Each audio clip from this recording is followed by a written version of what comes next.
ഹമീൻസ് cooking വേൾഡിലേക്ക് എല്ലാവർക്കും സ്വാഗതം. അപ്പോൾ ഞങ്ങൾ മലബാറുകാരുടെ സ്പെഷ്യൽ പീടിയരി പായസത്തിന്റെ റെസിപ്പിയുമായിട്ടാണ് ഞാൻ ഇന്ന് വന്നിട്ടുള്ളത്. അപ്പോൾ വീഡിയോ എല്ലാവരും കണ്ടു നോക്കുക, എന്നിട്ട് ട്രൈ ചെയ്ത് നോക്കിയിട്ട് നിങ്ങളുടെ അഭിപ്രായങ്ങളൊക്കെ അറിയിക്കുക. തീർച്ചയായിട്ടും ഒരു കിടിലൻ റെസിപ്പി തന്നെയാണ്, എല്ലാവർക്കും ഇഷ്ടപ്പെടും കേട്ടോ.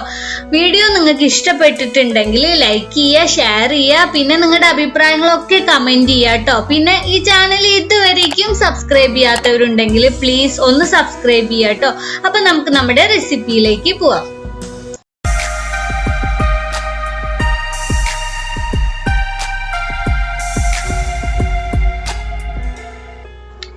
പായസം ഉണ്ടാക്കാനായിട്ട് ആദ്യം നമുക്ക് അരിപ്പൊടി വേവിച്ചെടുക്കണം. ഇതിനായിട്ട് 1 കപ്പ് അരിപ്പൊടിക്ക് 1.5 കപ്പ് വെള്ളം എന്ന കണക്കിലാണ് കേട്ടോ എടുക്കേണ്ടത്. ഞാനിപ്പോ 1 കപ്പ് അരിപ്പൊടിയാണ് എടുത്തിട്ടുള്ളത്, അതുകൊണ്ട് 1.5 കപ്പ് വെള്ളം ഒഴിച്ചിട്ടുണ്ട്.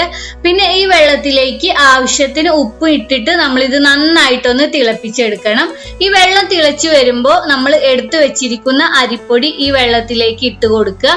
ഒരു കൈ കൊണ്ട് ഇട്ട് കൊടുക്കുമ്പോൾ മറ്റേ കൈ കൊണ്ട് നന്നായിട്ട് ഇളക്കി കൊടുക്കുകയും ചെയ്യാം കേട്ടോ. ഒരിക്കലും കട്ട പിടിച്ചു പോവരുത്. നമ്മൾ സാധാരണ പത്തിരിക്കും ഇടിയപ്പത്തിനും ഒക്കെ മാവ് കുഴക്കൂല, അതുപോലെ തന്നെയാണ് ചെയ്യേണ്ടത്. വെള്ളം ഒന്ന് വറ്റി ഇതാക്കണ്ട, അരിപ്പൊടി ഒന്ന് കുറുകി വരുമ്പോൾ നമ്മൾ ഫ്ലെയിം ഓഫ് ചെയ്ത് ഇതിനെ ചെറുതായിട്ടൊന്ന് തണുക്കാൻ വേണ്ടിയിട്ട് മാറ്റി വെക്കുക. ഒരു ഇളം ചൂടായി കഴിഞ്ഞ് നമ്മൾ കൈകൊണ്ട് എടുക്കാൻ പറ്റുന്ന പരുവത്തിലാവുമ്പോൾ ഇതിനെ നല്ല പോലെ കുഴച്ചെടുക്കുക. ചെറു ചൂടോടെ വേണേ ഈ മാവ് കുഴച്ചെടുക്കാന്.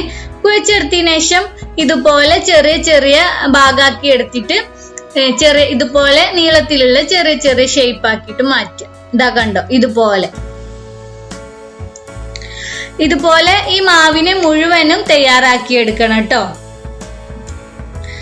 ഇത് നിങ്ങൾ എത്രത്തോളം ചെറുതാക്കാൻ പറ്റുന്നോ അത്രത്തോളം ചെറുതാക്കിക്കോളൂ കേട്ടോ. ഇത് പായസത്തില് കടിക്കാൻ വളരെ ഒരു പ്രത്യേക ടേസ്റ്റ് തന്നെയാണ് കേട്ടോ.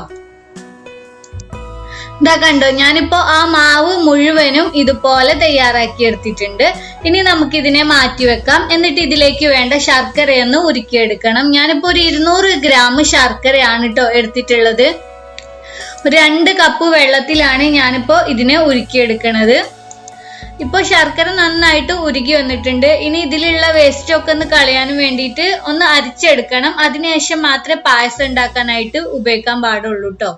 ഞാനിപ്പോ ഇതിനൊരു പാത്രത്തിലേക്ക് അരിച്ചു കൊടുക്കുകയാണ്, എന്നിട്ട് വീണ്ടും ആ പാനിൽ തന്നെ അങ്ങ് ഒഴിച്ചു കൊടുക്കുകയാണ് കേട്ടോ.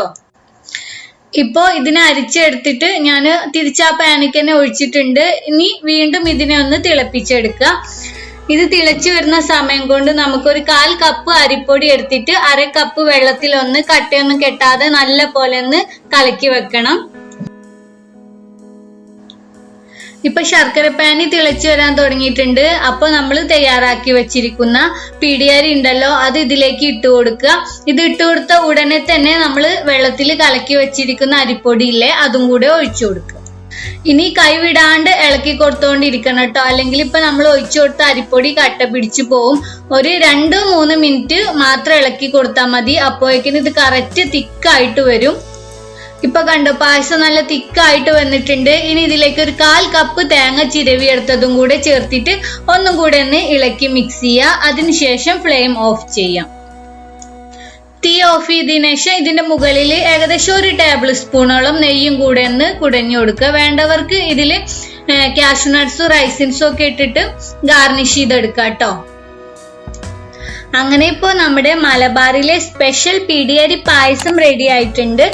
അപ്പൊ എല്ലാവരും ട്രൈ ചെയ്ത് നോക്കണേ. വളരെ എളുപ്പമാണ്, കുറച്ച് ഇൻഗ്രീഡിയൻസ് മാത്രം മതി, വളരെ ടേസ്റ്റിയുമാണ് കേട്ടോ.